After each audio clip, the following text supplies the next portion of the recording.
And we're live. What's up, man?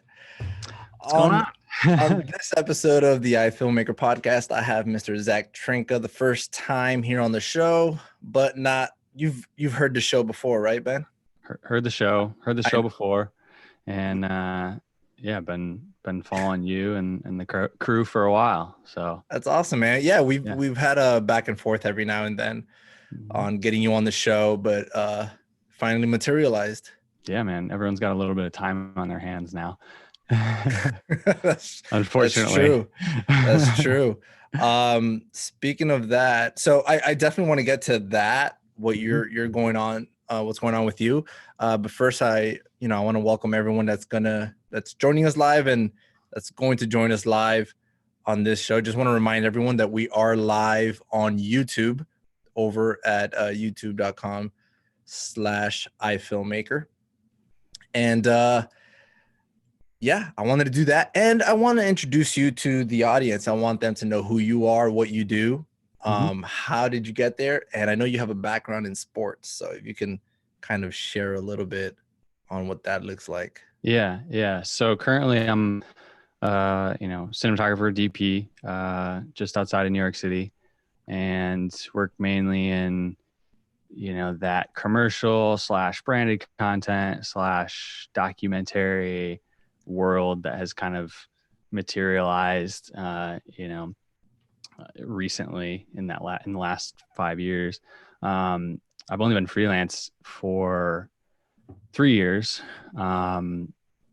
Before that, I was at a sports network that is no longer around, and I was a producer editor working on promos and doing a little bit of shooting there.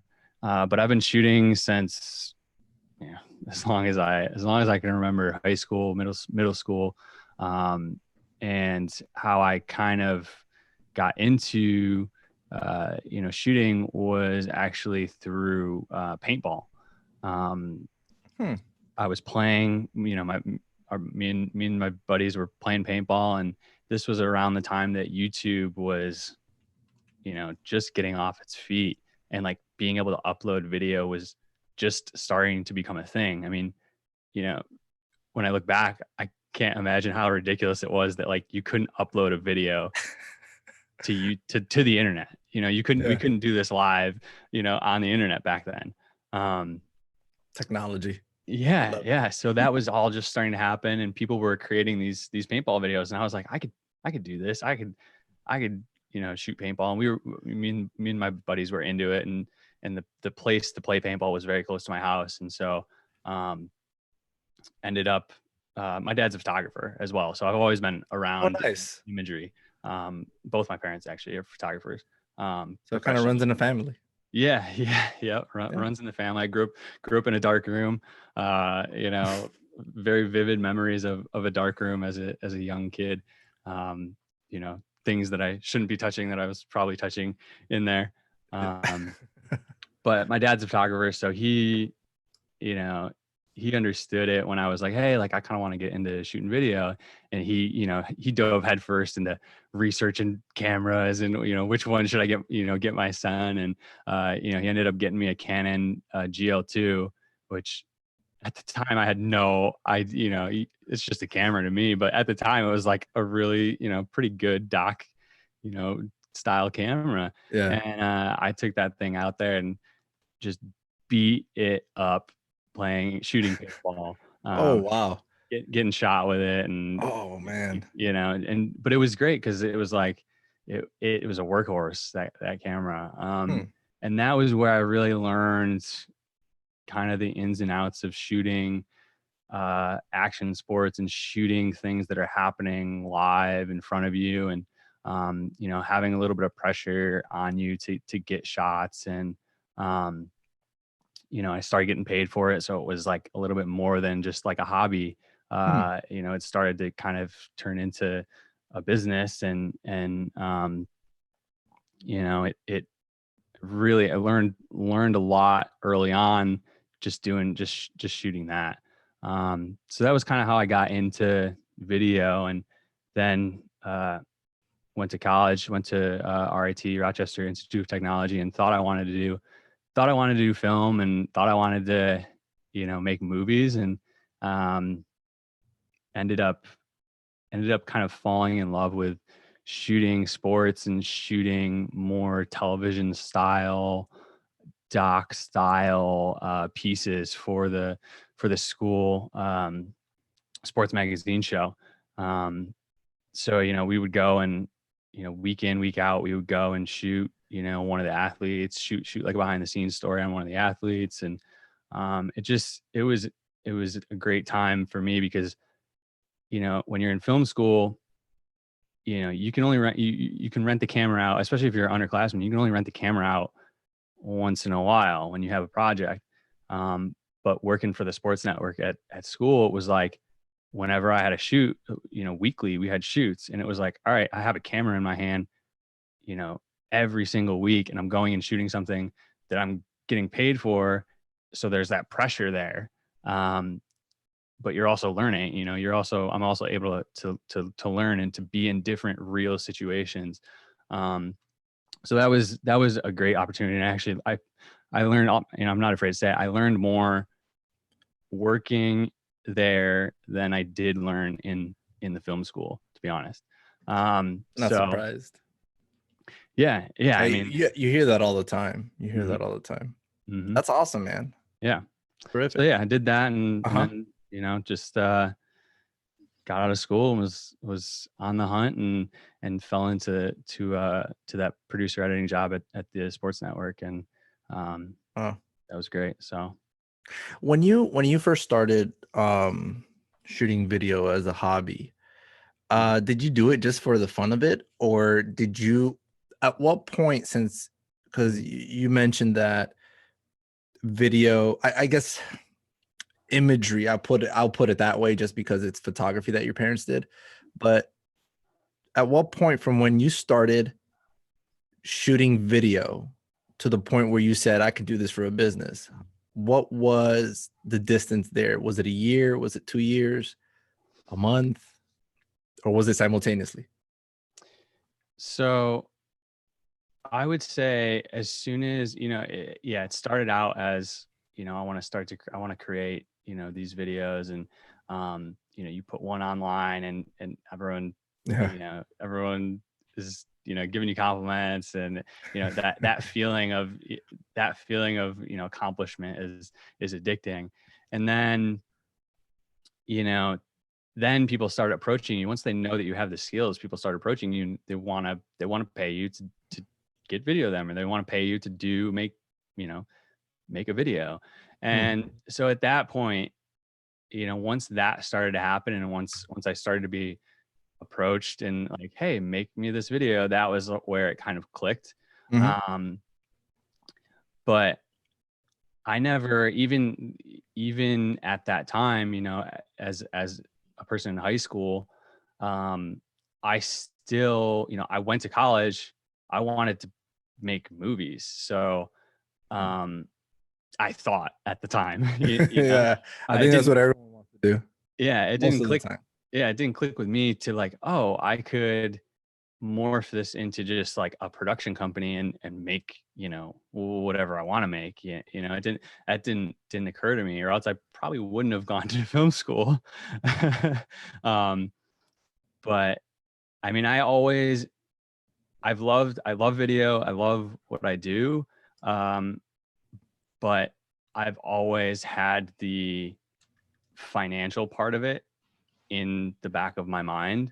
Okay. Which is why nowadays I really want to move towards doing, bigger and better commercial projects, because the money is there. At least the money was there before everything happened. Right. And not to say that like people that do passion projects and everything it's not great. Like I love, if a passion project comes up or something, I love going on and just getting creative and everything. But this is a career. Yeah. So I think it's important for you to remember that, you're, as much as you love going out and shooting, like, just keep that in the back of your mind.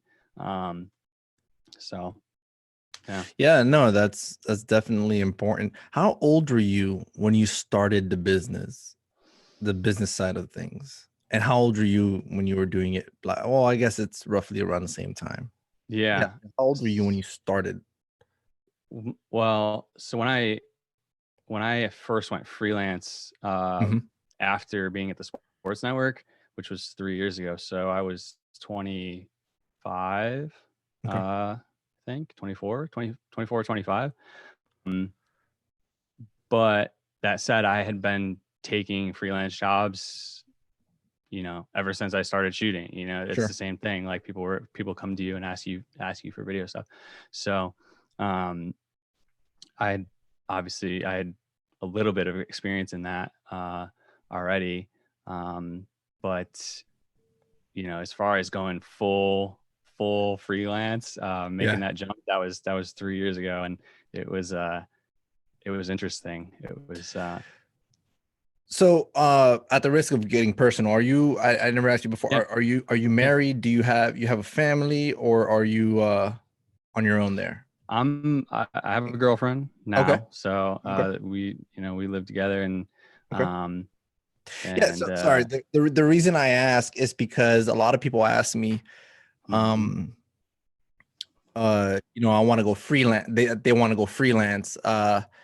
And I'm always for that. I'm always for people, if you love it so much that you feel like, you can make a living off of doing something like this, do it. However, you have to consider your circumstances, right? Because it's Yeah, not the same thing going freelance in a time where you have a family that you have to provide for, yeah, oh yeah, and then going freelance, when it's not as when your income, when other people are not relying on your income, hmm, so to contrast that, so I started full-time freelance. I was still living with my parents, hmm, and then when I decided to go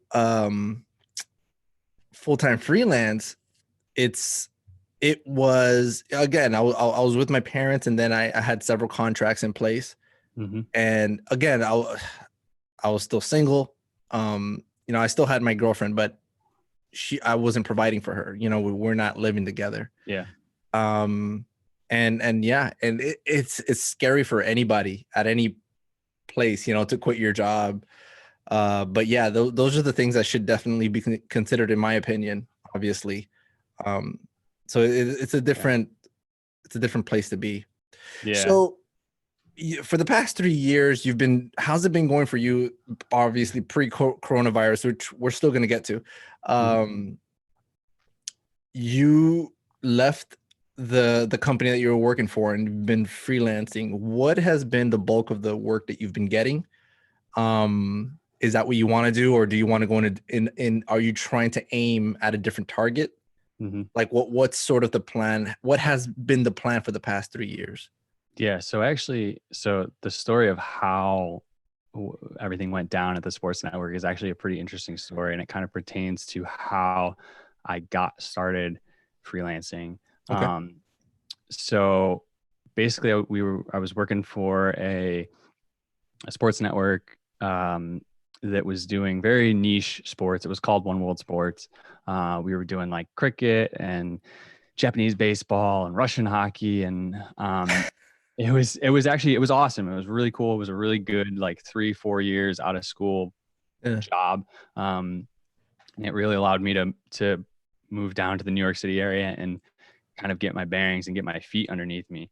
And basically, what ended up happening was similarly to everything that is happening right now. Actually, they were trying to sell the network, and the buyer fell through, and they ended up having to furlough everyone in the company, Oh wow. uh, which I didn't even know. At the time, I didn't even know what furlough means.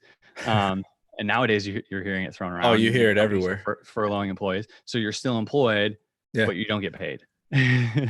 So at the time, I'm That's like, what? Like, okay. Um, so they furlough everyone, and basically all that did for me was kind of pushed my hand into to going freelance. Mm.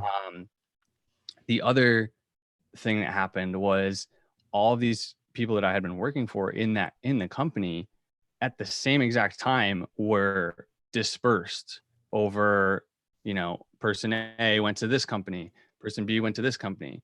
And so for those first few months of freelancing, these people were getting new jobs, and then they were having video work, and they were like, hey, I know Zach is freelance now. Let me reach out to him. So when I initially went freelance, it was great because I already had this web of people that I was so close to that were reaching out for me to do jobs. And at that time, I was taking editing gigs and shooting. Right. And so there was, I was able to kind of stay afloat. As that year went on, I kind of transitioned, and now I've really transitioned out of doing any editing. I'll do a little bit here and there, but Right. it's pretty much 100% shooting. So to answer your question, nowadays I'm doing work that is closer to where I want to be. Like I said, I really want to start to build up that commercial, higher end commercial director of photography portfolio. And so, it's just naturally going to take a while, and I'm patient, and you just kind of have to take each job and treat it as a stepping stone and kind of focus on one thing and do it to the best of your ability at that job, and then move on to the next one, and Right. try to create that portfolio. So I'll say I'm closer to where I want to be, but it's always, I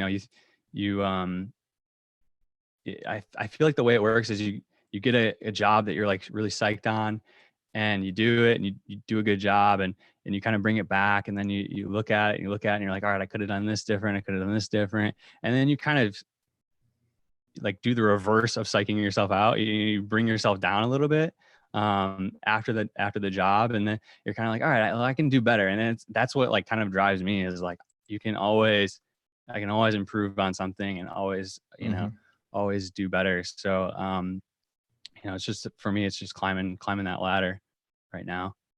So That's awesome. The freelance ladder. It's funny because that's a term used for corporate, climbing the corporate ladder. Yep.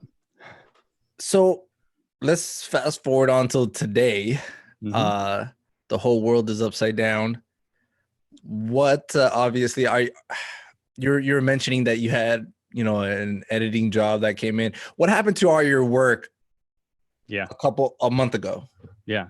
So I was really, really lucky in that the beginning of this year was just nonstop travel work.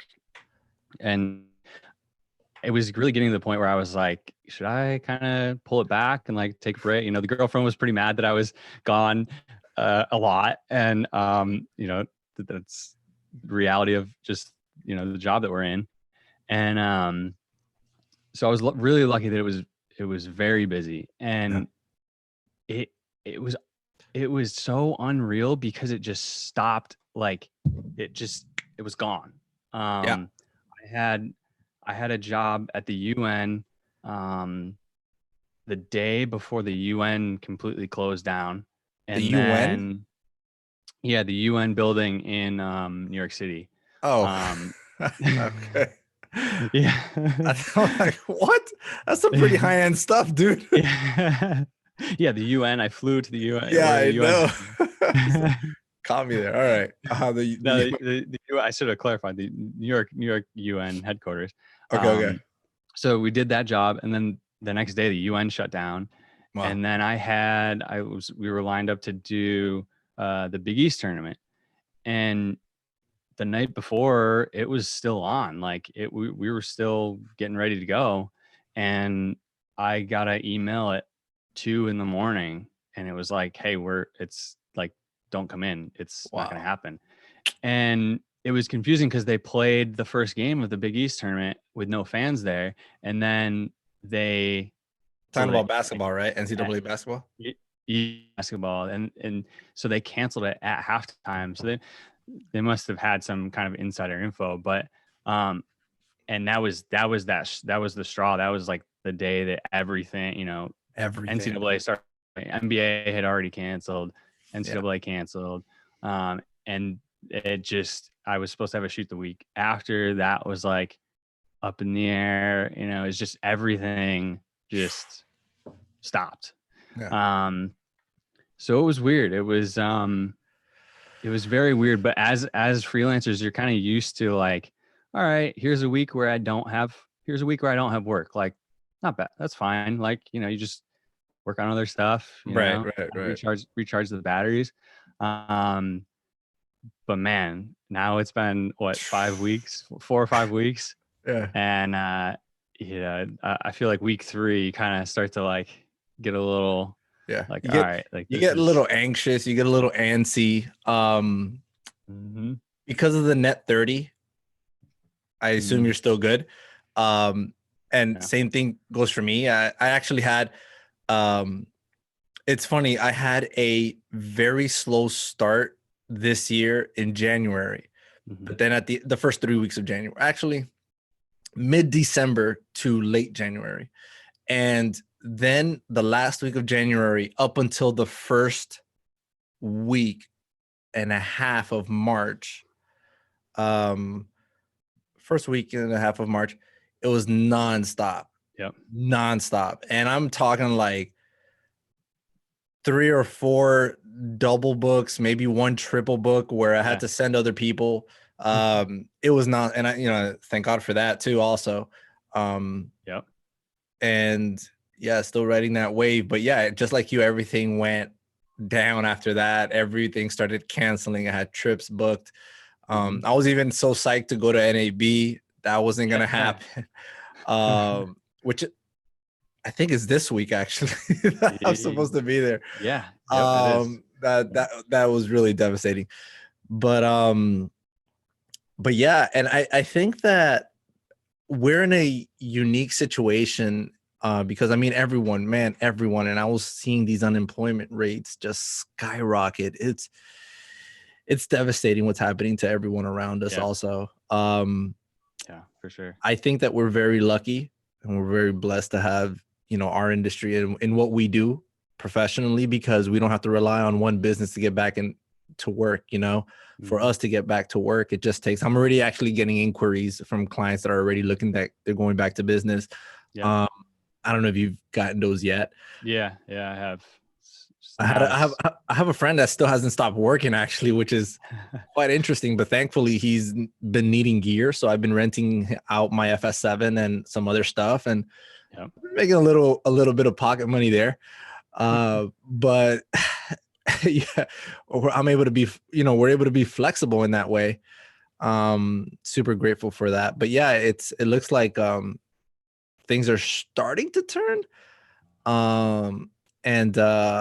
But yeah, it looks like some people are starting to get back to work. I think I saw a report them announcing already that we've already passed the peak of this. So it looks like and don't quote me on that. Just want to remind everybody I'm not a professional. For all your information, I've been saying this every episode. For all your information, go to the CDC website. Make sure you're listening to what they're saying over there. I'm putting all those links over on the show notes for this episode. Yeah, it's going to be interesting to see. I've had a few people reach out and for shoots and stuff, and it's, how do you do a shoot with limited contact and limited exposure?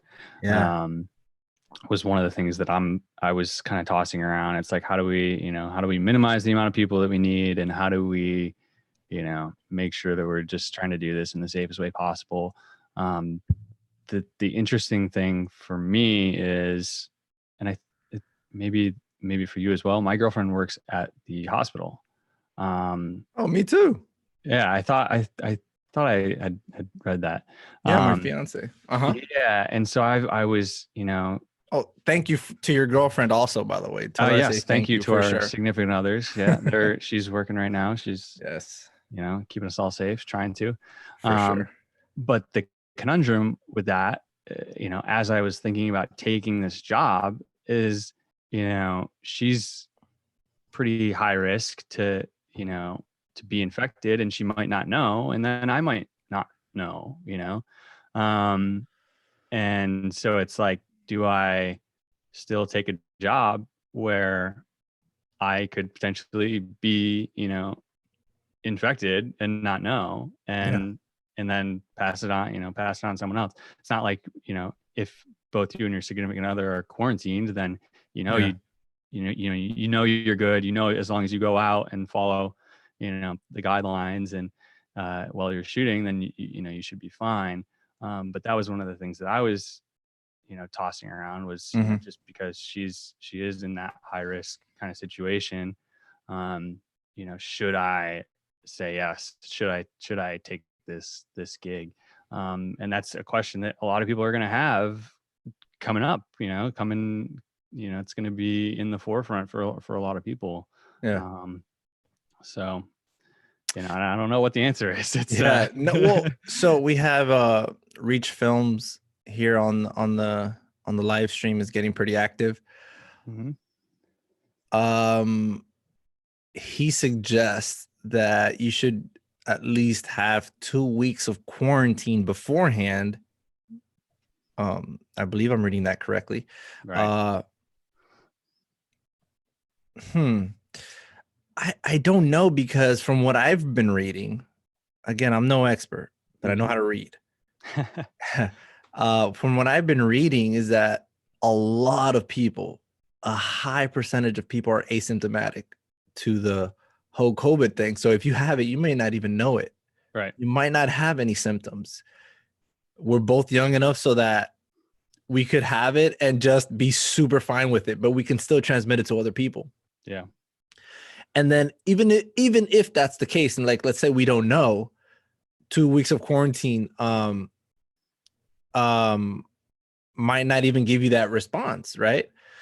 Now, how long can we afford to be without contact? Even the American people, like everybody, everything, the whole world, it's just not possible. It's not sustainable. In my opinion, obviously, with a lot of caution, I would go back to work with a lot of caution, meaning, if you can, wear masks, wear gloves. Obviously, every job is different. This, every single job, what you do, if there's a possible way where you can stay at least 6 feet away from the person that you have to work with, try that. Again, it depends on the job, and this is very specific to what we do. But that's what I would say. It's tough.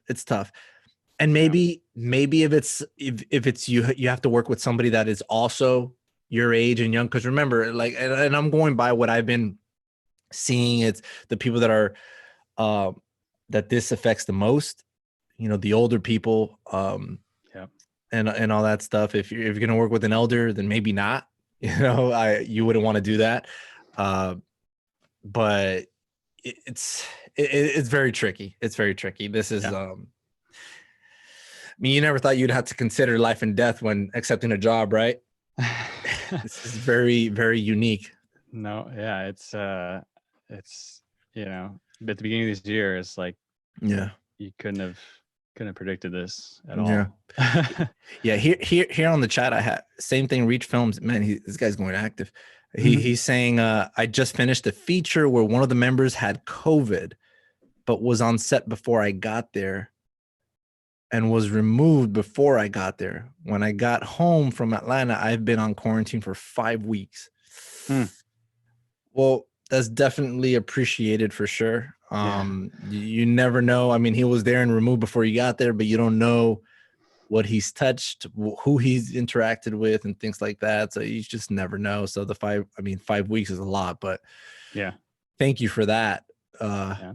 That's much appreciated for sure. Yeah, you just never know, man. Yeah. I've been staying away from my parents. That's the, Yep. and I've been since my fiance is still working, obviously she's a nurse. Yep. I've been taking her to and from work because it's a bit of a drive. So, and she has to get super early. So since I'm not working, figured I'll be driving her, Oh, geez, and because don't tell my girlfriend that. She'll be asking no, six in the yeah, morning asking me. definitely, yeah, no, she definitely needs the sleep. And so I've been hanging out with her and her family because she lives there with them. So it's one of those little herd immunity type deals, but Yep. staying away from my family because of that, and anyone else. But yeah, it's insane. Yeah. Questions that production is hard enough when, Oh, production was hard enough before all this craziness, and now just add this into the mix. And one of the things that I'm super interested to see is what comes out of it. Yeah, obviously we can keep talking about like the downsides and how rough it's affecting our community and basically the whole world, but I'm interested to see the people that, for example, I saw this tweet the other day. I forgot who wrote it, but it was so true. And they said, this was like maybe 4 weeks ago. I read this 3 or 4 weeks ago. It said the next, what's it called? The next famous YouTube artist or YouTube creator, painters, and just lost his job today. Like, look at that. Gonna go they're gonna start some live something on YouTube or something on it. I don't know. They're gonna do something and they're gonna make their new living off of that. Look how many people are starting podcasts now. There's a lot of people starting YouTube channels, starting podcasts. Everything's going digital. Yeah. And I'm interested to see how many businesses adapt new business procedures based on this whole thing. Yeah. How many businesses are going to realize, hey, we can just continue working from home. This is working, Yeah. Some businesses are probably profiting or doing even better because of changes that they were forced to make. That's what I'm interested. I'm always fascinated by all that stuff. There's going to be a lot. Not even just, video production change, being able to, I've had companies reach out already because they can't be in front of clients, so they need videos. So it's like, right. That's kind of, that's not a new thing, but it's like, normally they would send someone and pay their flight and pay their hotel. And it's like, how much, is that going to change after all this? And then, does that necessarily mean more work for all of us? Hopefully. Yeah. But it's going to be interesting to see what the business world looks like after people realize that, they don't have to be at work to work. And this is something us freelancers we've known for, where, you guys you've been looking for other revenue streams, it's like, all right, I can start a podcast and interview people remotely like this. And it's like, just like this. Yeah. And it's like, these people are just having that, that light bulb go off in their head. So this is one of the things that I'm thankful for, that I had, done the podcast like 2.5 years ago. But I think that it's just going to be so fascinating to see how all of society adapts to this. One of the things that, living here in Miami, the traffic is horrendous, but now there's no traffic. That's one of the things that people will be. Traffic was still bad here, to be honest. I was driving. Is it really? We were driving yesterday. We went for a little hike, and we came back, and it was still they were doing construction, so one lane was closed down, but there was like traffic, and I was like, are Yeah. you kidding? Even in this apocalypse scenario, there is Yeah. still traffic on 95. Like, what? But Oh man. Have you ever worked live streaming, like any with clients and having to do live stream stuff? um when I first got into shooting at college, sports stuff, we did a little bit of live broadcast, which was also streaming at the time. Right. But recently I haven't done any of it. Haven't touched it. I had one or two requests last year to do some live stuff, but um, it takes a lot of, well, I'll say it used to take a lot of Yeah. gear. Yeah. You used Now to, it's yeah. like, It's gotten so good. Oh, yeah. goodness. I've been doing live streaming for a long time. More specifically with my church. I handle all of this. I mean, I handle just about all the media there. But obviously more specifically live stream, or I put a lot of attention on that. Yeah. And then obviously, the podcast. And I only got into it just because I just don't want to do post-production work on podcasts. Yeah. I'd rather not. I'd rather just leave it raw like this. So I try to work to have it nice already and just post Mhm. it as is. Spit it out. But yeah, so because of that, I mean, I've been able to kind of adapt to the whole live streaming scenario and whatnot. And I've done live streaming for clients before that, and I'm very, very comfortable doing that. Yeah. Where all I need is just my laptop, a capture card, or a small switcher. Now, so Blackmagic Design, have you been looking at the gear that they've been putting out? Yeah. I saw they They've just been really got a new capitalizing on picture. stuff. I don't know if they planned it. They just came out with the new A10 Mini Pro. Yeah. Uh, Yep.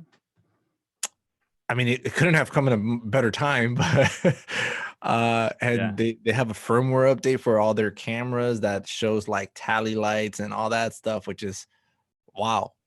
Blackmagic Yeah. Design has really been impressing me for the past What I several. think is hilarious about all this is all these gaming streamers Oh, have like, the leg up that they have oh yeah, on every, like yep. like I think I was searching on YouTube I was messing around with OBS, and Oh, okay. you search OBS and it's just all streaming gamers that are, posting tutorial videos on how to do stuff. And even that's like, the only sports on right now are esports. Like, how Yeah. crazy is that? Like, what? Do you watch sports, right? Or no? Yeah. Yep. I haven't I have yet to see I haven't seen it yet. I don't know if they finally did it.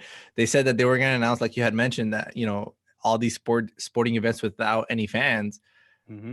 I wonder what that sounds like.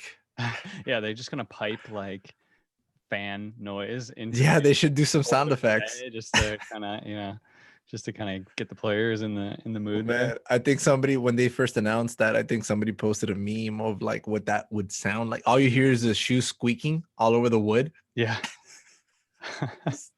It was so funny. But I don't see how that could even last, because let's say even one player tests positive. That's Yeah. a huge disadvantage for that team.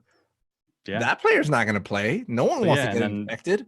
the whole team The is whole team, and that right. I don't Yeah. think that's even. That's why everything they're canceling every, like, a whole season. Yeah. Yeah. It's so crazy. But it's super. My goodness, it's hard to kind of describe it because this has never happened in the history of the world, Yeah. where the Yeah. economy just shuts down like that. Yeah. And I thought I was reading a little bit, and people were talking about, in 2008, I think it was, everything, the recession that happened. And people were saying, well, there was still work. It was just not paying very well. Right. And it's like, well, now there's just zero work. Right. So I guess, I don't know. In 2008, I was a sophomore, junior. junior in high school. So I 2008. was kind of insulated, I'll say, from that situation. But yeah, it's weird. I mean, it's been hard on one hand, it's been hard to stay motivated and stay busy. And then on the other hand, it's been really nice to kind of take time to, do some stuff on the website. And oh man, I'm right there. That was gonna be my next question. I feel the same way. It's weird that I'm not working, but yes, I have all this time. So that's what I was gonna ask you. How have you been capitalizing on this time that you now have in your hands now for like over a month, I guess? Yeah. So, I mean, obviously going in and just looking at my website and just trying to make small little tweaks and just trying to optimize that, because that is one thing that always falls by the wayside when you get busy, is like, all right, well, my website just lives over there, and maybe it gets me a client or two, it's like, but so it's been a great time for me to kind of go in and really optimize and keyword pictures and all that fun stuff. The other thing is just the amount of sharing of information right now, because everyone is home, bored, doing the same thing. The amount of sharing information, the amount of live streams and stuff that I've watched with, just whether it's like products like Astera has been doing some live streams, Red has been doing live streams. Everybody. Some of the DPs I watched, Ben Kutchis was on doing a live stream from Ozark, which I just finished watching. So that was like perfect timing. All these people are in the same boat. So it's like everyone just wants to talk, and it's great. I mean, I've always been a proponent of sharing information. I know there's like people in the biz who are like, you should not share your secrets. You should not share your information. Man. I've always been so against that. Yeah, it's like, I've always wanted to share and been interested in sharing information. So I've tried to catch, a bunch of these live streams and just, just kind of taking some time to learn. And then other than that, it's like just trying to stay somewhat active, do a little, we've gotten into some yoga and trying to keep a little fit without the gym has been, if I'm not shooting, I'm probably in the gym. That's my other love and passion. And so having no gym is heart wrenching, but it's been fun to make the living room into a gym and stay, active. And it's hard for me because like I love going to the gym. I love the mental side of going to the gym. Like if I have a big shoot or something, I love nothing more than spending an hour or two just in the gym and just kind of being in my own head with my thoughts about the shoot, and that kind of lets me really sleep that night before something big. So it's been interesting not having that kind of outlet. Interesting. Yeah, for me, I actually canceled my I love working out too. I canceled my gym membership several months back. Because it's funny. I love running. I love running, and I love kind of doing calisthenics. So I kind of mesh them together. And I used to, when I was doing CrossFit a lot, it was a 20-minute drive there and a 20-minute drive back. And then that got a little too much for me to continue that. And then I just started going to LA Fitness, and that was about a 10-minute drive there and 10-minute drive back.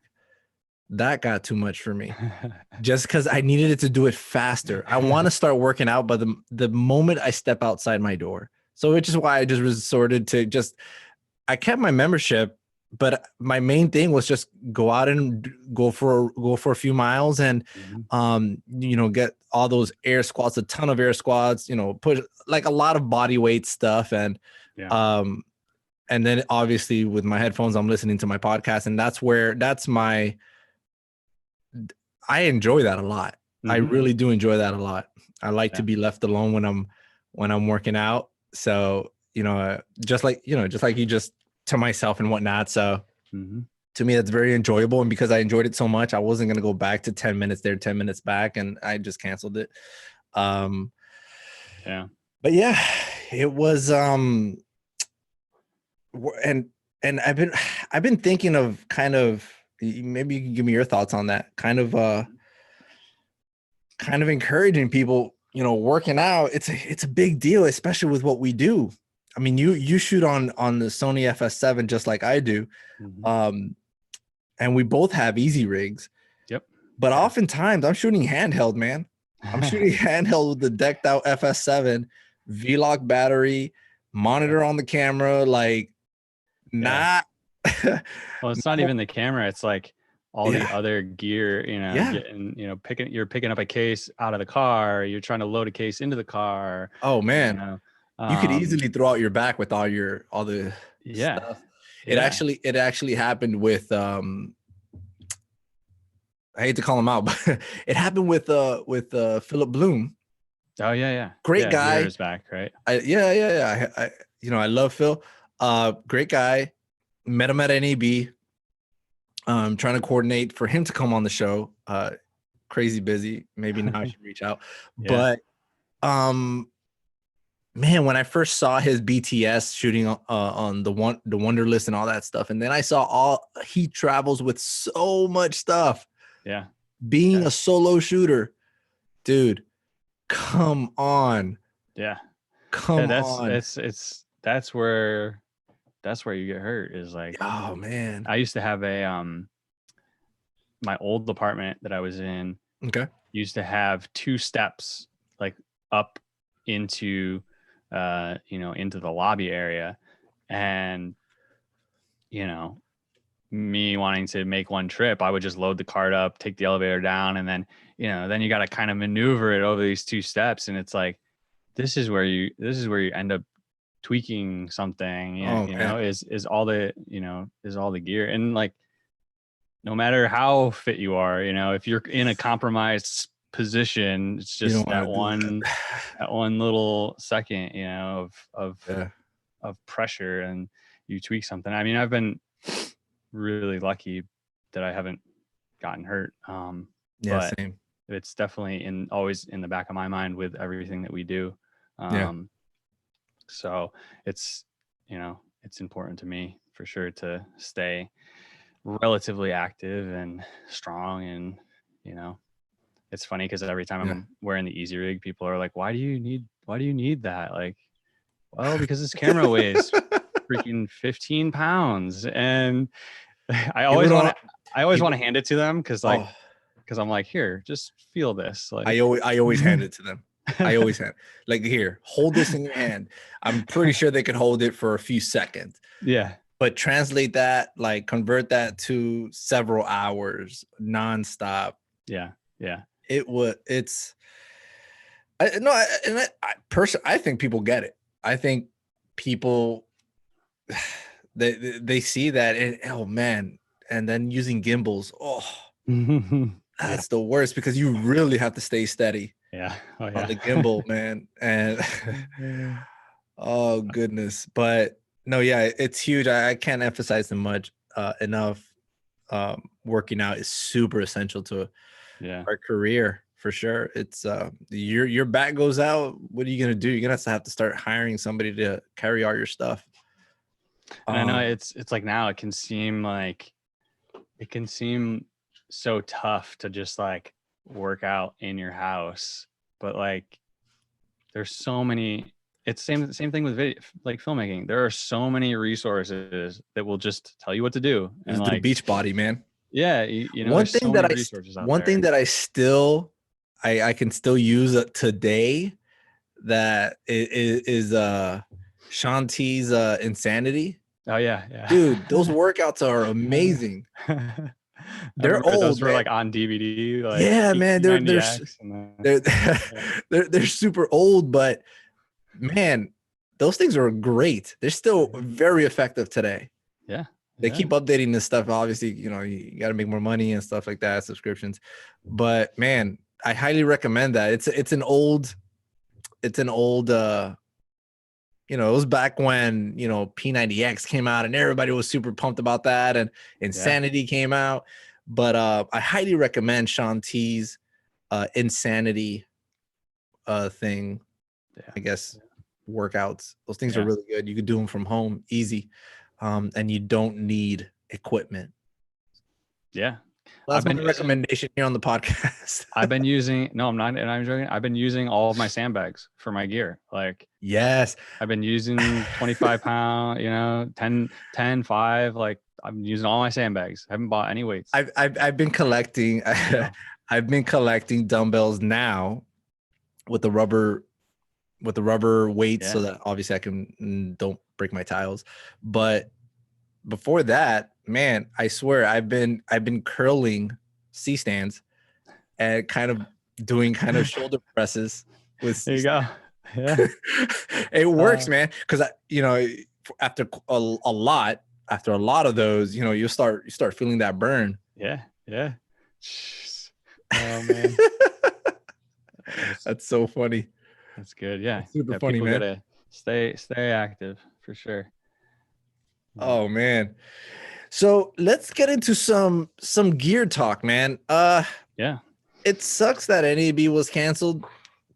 It sucks. So Yeah. I know that some companies have been putting out um some new releases, some new cameras. Blackmagic just did theirs. I haven't been as active as trying um to kind of stay up to date with all that stuff. Yeah. What do you shoot with now, and what would you like to shoot with? What gets you excited? Like what gear would you Yeah. like to acquire? Things like that. Yeah. Yeah. So right now I still got my trusty FS7, the workhorse, man. Camera's awesome. It is. It is. I'm looking at it right now. It's right here. Are you So using it? Are you using it yeah. for your Yeah. live stream? Yep. That's not fair. Come on, man. That's not fair. I'm using my A6300. I got one of those too. That's over there. That's Which, yep. by the way, I plan to upgrade to the A6600. That camera's phenomenal. Yeah. Yeah. I love that. My little A6300. Oh, there's a good boy. There he is. Yeah, my dog, she always gets bored really, really fast. She's quarantined also with me. No, but yeah, so I'm using my Sony A6300, which these days this is all I use it for. Looking to upgrade it soon. So your FS7, which you're using for your live stream, which is awesome. I mean, you're not using it for anything else these days. That's right. That's right, man. Got to turn it on, Got to dust off the cobwebs on it. For real. But yeah, using that, and I haven't had a chance to play with the FX9 yet or the C500 Mark II. But yeah, the FX9, oh, man, it looks delicious, I gotta say. I mean, everyone that has one has been super happy with it, and I think I'm gonna end up getting it at some point. Yeah. One of the things that it's now starting to really attract me is the autofocus. Mm-hmm. As a document. So the way I like to rig up my FS7 is I have the handle that is, I bought an adapter for the small rig. This thing's like $20 maybe. I forgot. Yeah. But to take off the arm, I'm too tall to have it on my shoulder anyway. So I don't like to have that option like that. So I like it on the side of the body, just like the FS5. Yeah. But then I like the handle on the left side too. So I can kind of hold them with both hands on each side. Yeah. So I have this handle here on the left. The problem is I'm manual focusing there. So if I need to change focus quick, I'm going to have to be moving my hand back and forth. Yeah. I've been looking into that tilt to handle, the focus grip. Yeah. Nucleus, yeah, the Yeah. Nucleus follow focus hand grip Yep. to kind of replace the left one, so I can start focusing that way. Yeah. But the FX9 seems like it'd be a great option for that. I would need to get native Sony lenses, and yeah, for run and gun documentary filmmaking, not worrying about pulling focus. But yeah, I think that would be a great option for that. Philip Bloom's full review, which is crazy long. It's literally a I movie. watched it. Yeah. I watched I the think I whole got thing. halfway. I think I got halfway. It was so alluring, man. I wanted to watch the whole thing, and I Yeah. kept, I was just a little busy. But um, Well, it was good because and this is what I think you have to do if you do end up getting any camera with autofocus, is you really have to just put it through the paces yeah, of different situations and really start to figure out, which situation do I use this mode and which situation do I use that mode. And, yeah, because if you're second guessing yeah, yourself, then it's like, that's the thing that always would happen to me with like using the C200, for example, was the time, because I'm not used to it, because I yeah, don't know it like the back of my hand, the yeah, time that it would take me to figure out the autofocus was time where I was just like, I could just focus this by yeah. myself, Right, And right. I feel very comfortable with manual focus. So it's like, Oh yeah, it's me not too. a problem, but there's those situations like you're saying where like, I just need to put a camera over there and like, Yeah, have it autofocus. There's those situations that you get into. So I can see I'm on both sides of that fence of like, no, autofocus is the devil. it's not for And the pros. yeah, it's not for the pros. But then there's like, I know there are situations where I would use it. So it's like, Right. and anything that can speed up and help us do our jobs better, I am all for. Oh, 100%. No, for sure. Your client's never gonna ask, "Were you on autofocus? Otherwise, I'm not paying for this." No, I fully agree.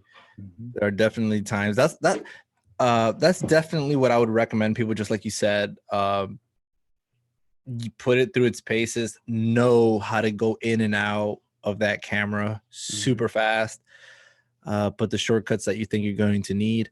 And what I would say, just shoot with it, man. Just shoot as Yeah, much you as you just have to go possibly out. can Yeah. before you start getting paid to do that. Yeah. You don't want to be I've been nervous taking when I've had to rent Canon cinema cameras like the C200. Recently I rented, and thankfully, I mean, I knew my way around a menu, not the menu, but a menu. I knew when I came across certain things, I knew that that's what I needed to get to. Uh, so when I had the director at that shoot kind of over my shoulder saying, "All right, let's change Yeah. the white balance to this. Let's bring that shutter back down. Change the shutter to shutter angle, not shutter speed." And I'm like, okay. I was so nervous. Thankfully, I was able to find exactly where I needed to go really, really fast, where it didn't become an issue. But I wasn't comfortable. I'll Yeah. put it that way. It's not Uh, a fun yeah, feeling on yeah, set. yeah. Oh, yeah. It's you don't want to be there. Yeah. But no, thankfully that time it worked out fine. Yeah.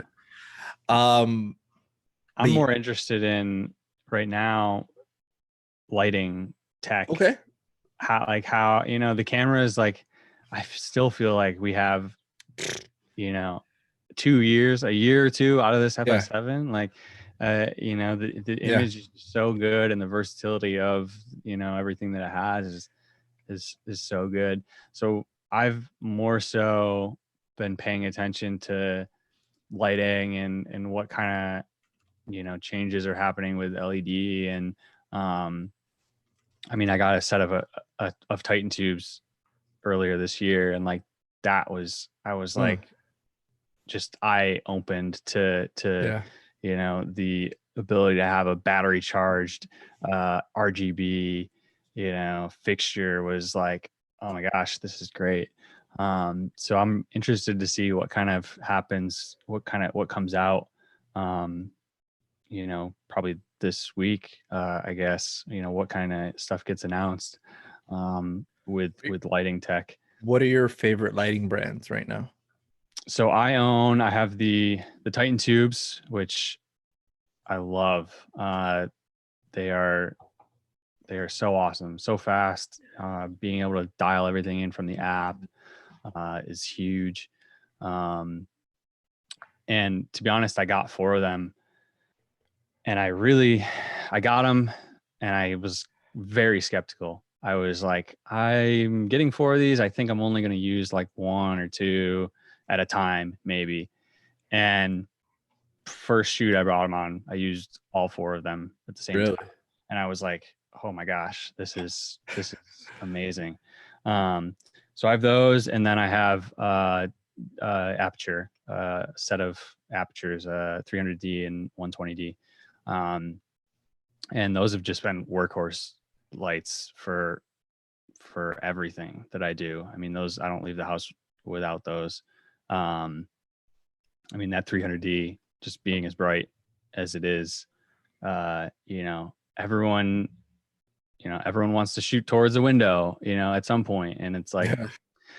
all right, well, you How about the now, 300D? now we got to balance to, we got to try to balance to that, and just the versatility of having the Bowens mount and having lanterns and soft boxes and all with grids. That has been huge, for me, trying to control those lights. And then the added ability to just punch them through if you need something to just, if you have something bigger that you need to punch a light through. It's like, you can still do that with 2 or 3 300Ds. You can punch it through a 6x or an 8x and get a really, really soft, nice source.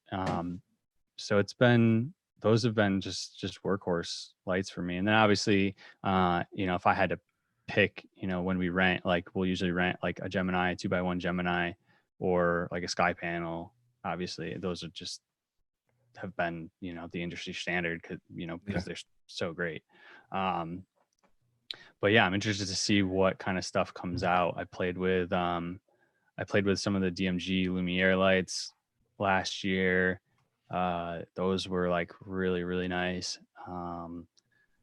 And the tech is just getting better and better. So Yeah, that's fantastic. I mean, there's just so many options, and that's what I love to see. Where it's a good problem to have. You never know what direction to go in, but yeah, I was looking at I got to use the Titan tubes last year on a shoot, and to be quite honest, that's the first time I discovered them. And then I'm looking at them and I'm like, what the heck is this? So like my mind started just going crazy throughout the shoot of like the different capabilities that you can use those lights with, these tube lights, which are just phenomenal. And it was so much fun. I think that's how I would describe it, just fun, Yeah. Just go crazy with them. Yeah, rig it anyway. You can rig it anywhere. Yeah, it's battery powered. they use them a lot for Right. music videos. Yeah, a ton for music videos. it's funny. When I got them, I was like, all right, how long can I go without putting them in the shot as like a practical? And it was like shoot one, I had it like in the background, like up lighting, and it was like in there. I was like, damn. Hey man, you just gotta embrace it. Yeah. Just embrace it. Yeah. But yeah, rig them anywhere. They're bright, battery powered, and the app being able to, I mean, that's the biggest thing for me is, and same thing with the aperture lights, having the remote is like, I love the convenience of being able to stay at the camera and start to dial in.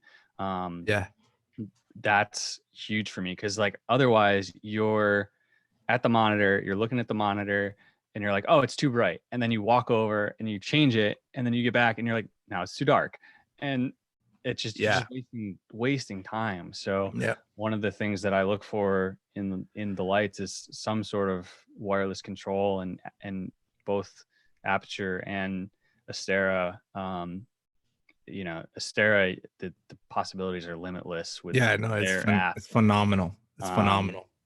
but having that finite control is huge for me. So Have you heard of anything with regards to the bicolor version of the 300D?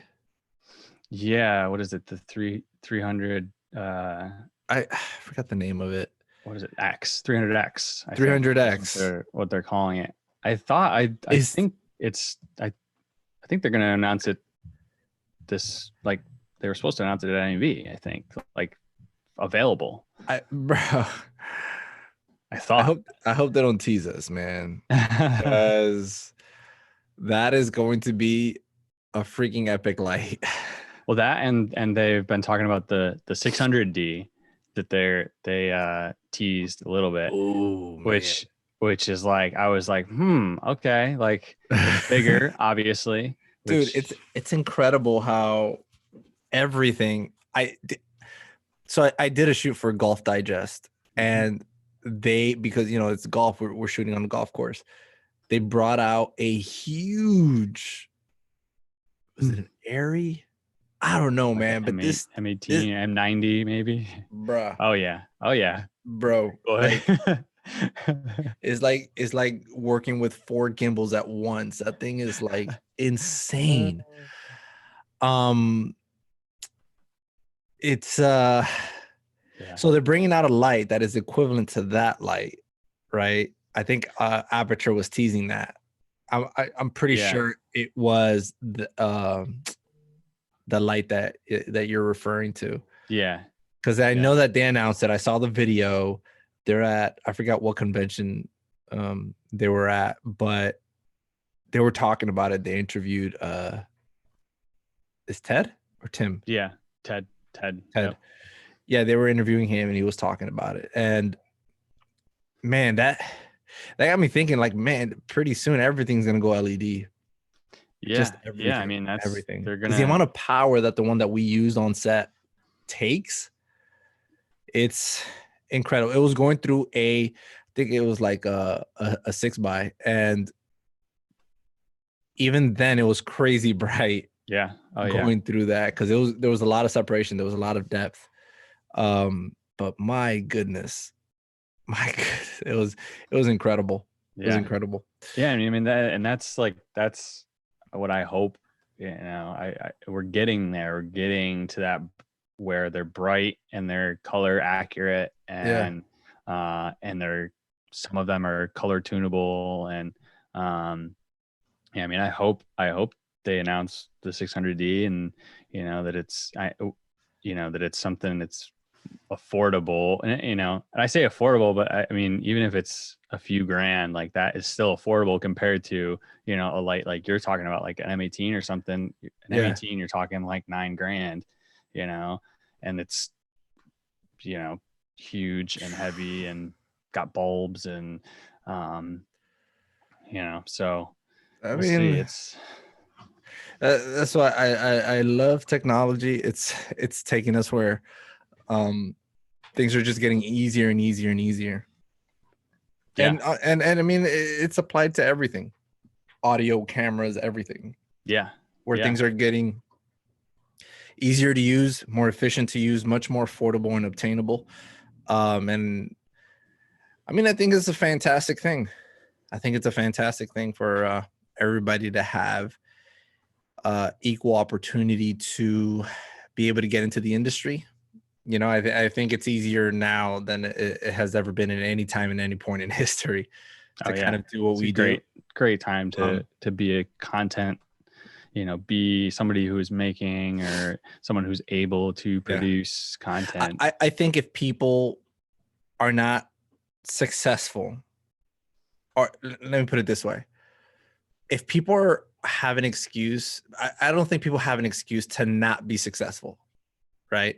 I think that now, and this is my own opinion, I think that now is a better time than ever to make yourself successful in this industry. And again, I'm talking in this industry because it can never be about gear, because even the camera that's in your pocket is capable of doing such amazing, really amazing stuff. Um, and I think it's good because it's so funny. When I was growing up, even in middle school, I hit two growth spurts. Uh, uh, the first one was in middle school, where I grew up pretty tall, where I was able to be the center of the basketball team. This is middle school. Mm-hmm. And ever since then, even throughout high school, I heard a lot of, man, if I was your height, I'd be better. If I was your height, I'd be unstoppable. And I still hear it from people even now. It's funny, my brother-in-law, was like, man, if I was your height, I'd be in the NBA right now. If I was your height. And the funny thing is that I don't think that, so here we are in this situation where people kind of say the same thing, where if I had this camera, and I'm guilty of this too, if I had that camera, if I had this audio, if I had that light, I'd be able to make better content. Mm-hmm. Well, now we're in a situation where you can have that. It's affordable. You can even rent it.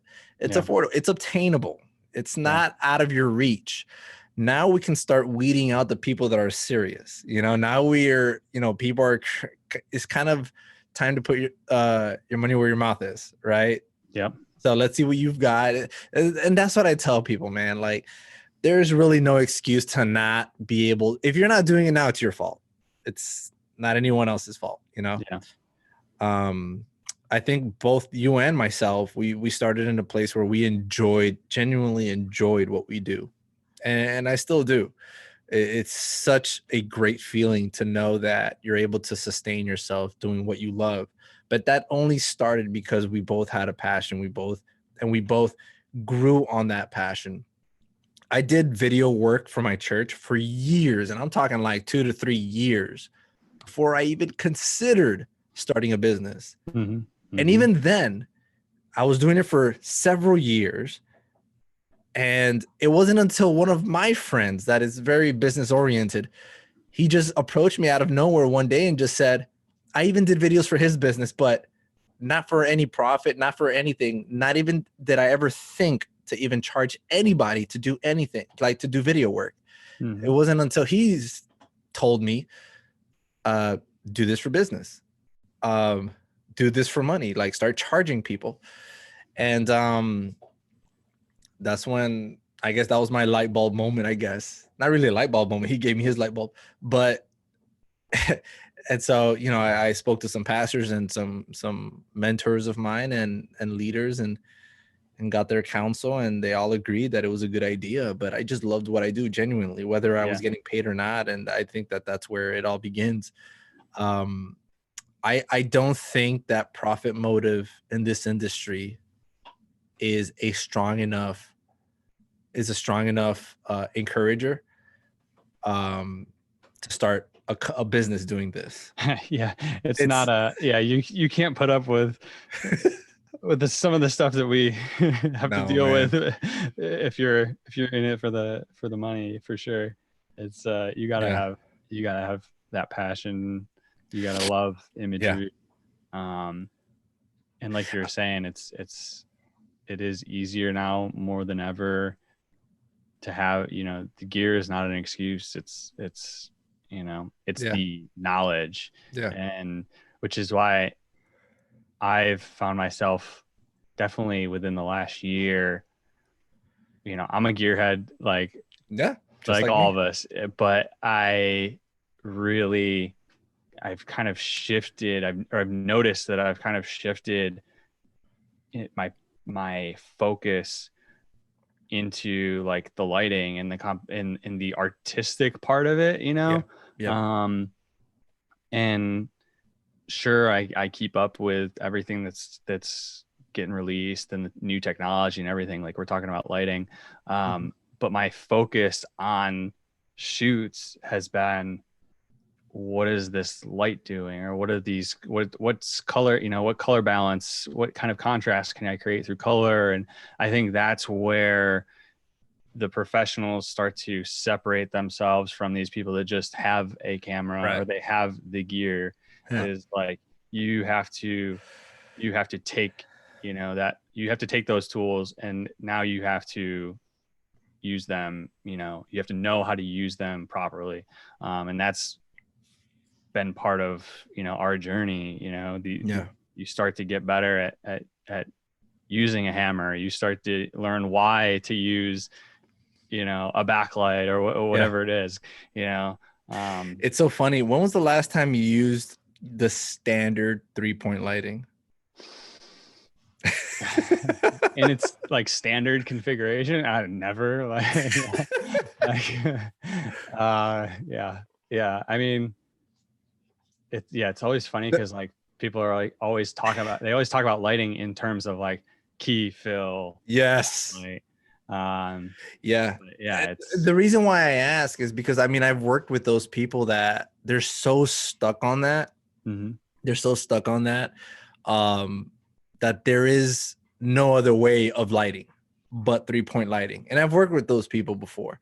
I've been hired to do, to conduct interviews. I've been to do all that stuff. And, when I go for the lighting, my lighting setup and whatnot, and, I'll kind of cater it to the space that we have to work with. Yeah. Very seldomly, but very, very rarely do I ever use a typical standard 3-point lighting. And then sometimes I have clients that, they kind of want that, but then I work with, I've had clients that hired me, but they themselves are, they hired me as a second shooter, right? To provide the gear, to provide, I guess assistance on the shoot, as a second shooter, but they're the ones running the show. But then I see how stuck they are in the stuff that you learn on YouTube most of the time. And all right, I mean, it's your shoot, it's one of those things where, I wouldn't put it on my reel, but, have fun with it. And it's unfortunate. I hate it when that happens, but I kind of have to remember it's not my job. It's not my shoot. It's his. Yeah. So those are the ones that are like sort of frustrating. It's the same people that also tell you just put a light on the camera and that'll be fine. And like, okay. Yeah, we did a shoot. We did a shoot earlier this year. Me, Julian, and my buddy Brett. Okay. And they wanted a ring light.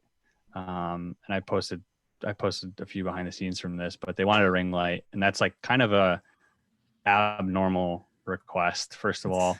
Yeah. And then they sent me what they had been doing previously for, every single time. And it just looked terrible. It was, I was like, there's no way I'm doing it like this, or, we got to figure out a better way to do this. Yeah. So yeah, like you're saying, you kind of gotta, sometimes, they could have been like, no, like we just want the ring light, like, all right. Sometimes your hands are tied and like, you just accept it. But, but some of the time, if you can have that little bit of influence, you can go in and make something a little bit better. And we went in, we used the ring light, but we also used another light, and it looked so good. Like they were so psyched with how it looked, and they were so psyched that they put it next to the old stuff that they did and like sent it around, and you could just tell, you just see the difference in it. So it was like, it was a good, rewarding, easy, kind of shoot. But yeah, it's like sometimes you're stuck in those, people are stuck in their old ways. They want it, they want it lit like this, and they don't want to change. But those are the ones that are frustrating, the ones that don't want to change at all. It's it is frustrating, but dude, this was an awesome conversation. Definitely want to have you back. Man. Can you let everyone know where to find you, your websites, all your plugs and stuff like that? Yeah, so you guys can go to zachtrinka.com, or you can go to Instagram, same thing, Zach_Trinka, Trinca. And I usually, obviously nowadays, update Instagram is the place to go. So yeah, pretty much. The website is just it's got a few projects on it, but I try to update Instagram, and like I said, I try to share, as much as I can. So Awesome, man. Well, dude, thanks for coming on the show. I mean, we can go on and on for hours, which is why I know. Yeah, man. I know we can make much more episodes like this, but I think we'll leave it at there. We definitely covered a bunch of different topics today. We did. But much appreciated. And maybe next time it'll be you, me, and Julian on here, because Zoom allows that. Yeah, man. This little girl's getting restless, so I need to go walk her. Yeah, get out, get some air. I know. Yeah. Everyone get out and exercise. Thanks to everyone that joined us live. Much appreciated. And we'll see you guys on the next episode. Later.